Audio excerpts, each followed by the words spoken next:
हाय, मैं आपको हर वीडियो में यही कहती हूँ कि your essay should be a mixture of compound sentences and complex sentences and conditional sentences. अब ये कैम्ब्रिज बुक है। कैम्ब्रिज बुक के जो एंड में दिए होते हैं सैम्पल्स और ये एग्जामिनर के जो कमेंट्स होते हैं। अब इसमें एग्जामिनर का कमेंट देखें कि ये जो ऐसे स्टूडेंट ने लिखा हुआ है, इसमें लिखा हुआ है एग्जामिनर का कमेंट ये, there is a mix of simple and complex sentence forms and although errors occur they rarely reduce communication. मतलब वैसे भी आपका ऐसे जो है वो मिक्सचर होना चाहिए simple, complex, compound and conditional sentences का। Look at this essay. Some people say that science study should be mandatory in schools, whereas others argue that it is unnecessary. Discuss both views and give your opinion. तो हमारा जो ऐसे है वो science से related है। अब compound sentences वो होते हैं जो आपस में कनेक्ट हुए हों with these words for, and, nor, but, और, येट, सो।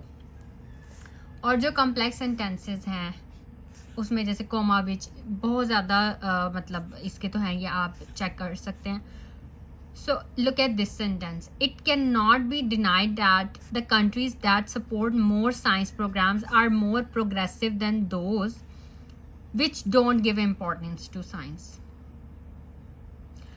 अब हम यहाँ पे अगर इसको सिंपल सेंटेंस में लिखना चाहें तो हम यूँ लिखते हैं ना कि some countries don't give importance to science. ये एक सेंटेंस बन गया और ये एक सेंटेंस बन गया। अब दो सेंटेंसेस को हमने ज्वाइन किया हुआ है बाय दिस वर्ड विच, तो ये जो है ये कॉम्प्लेक्स सेंटेंस है। अब आपने 2-3 तो कम से कम लिखने ही हैं कॉम्प्लेक्स सेंटेंसेस अपने ऐसे में।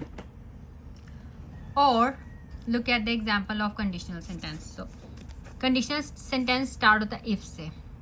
इफ कि जैसे कंडीशन हो कि अगर ऐसा हो, if they have an interest in science कि अगर उनका साइंस में इंटरेस्ट होगा, students can take it up as a specialisation in high school और सेकेंडरी एजुकेशन।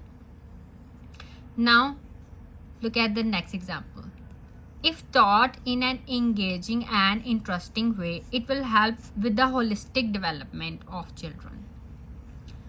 तो ये जो है ये कंडीशनल सेंटेंसेस हैं, ये कॉम्प्लेक्स सेंटेंसेस हैं। और कंपाउंड सेंटेंसेस जो हैं ये जिनके में ये हो मतलब ये वाले वर्ड्स यूज हुए फॉर, एंड, नॉर, बट, और, येट, सो। या आप ये याद कर लें, fan boys, for, and, nor, but, और, येट, सो। और बाकी ये सिंपल सेंटेंसेस की काफ़ी एग्जांपल्स हैं इसमें, like look at the introduction, science is a very important subject just like other subjects, so this is a simple sentence। अब आपका जो ऐसे है उसमें ये सिंपल सेंटेंसेस भी होने चाहिए, कंपाउंड सेंटेंसेस भी होने चाहिए, कॉम्प्लेक्स सेंटेंसेस भी होने चाहिए और कंडीशनल सेंटेंसेस भी होने चाहिए if you want to get 6.5, 7, 8। Okay, क्योंकि 6.5 बैंड्स के लिए भी आपका सिर्फ सिंपल सेंटेंसेस से आपके 6.5 बैंड नहीं आ सकते।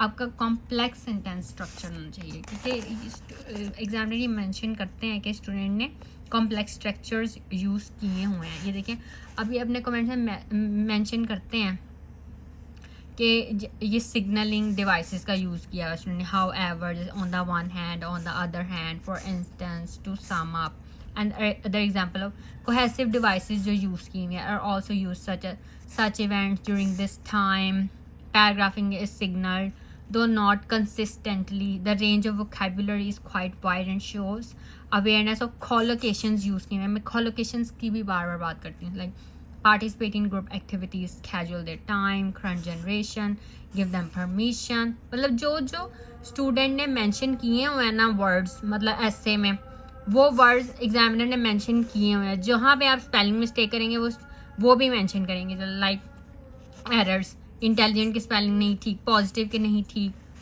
थ्रू के नहीं ठीक, डिस्टिंग्विश के नहीं ठीक है।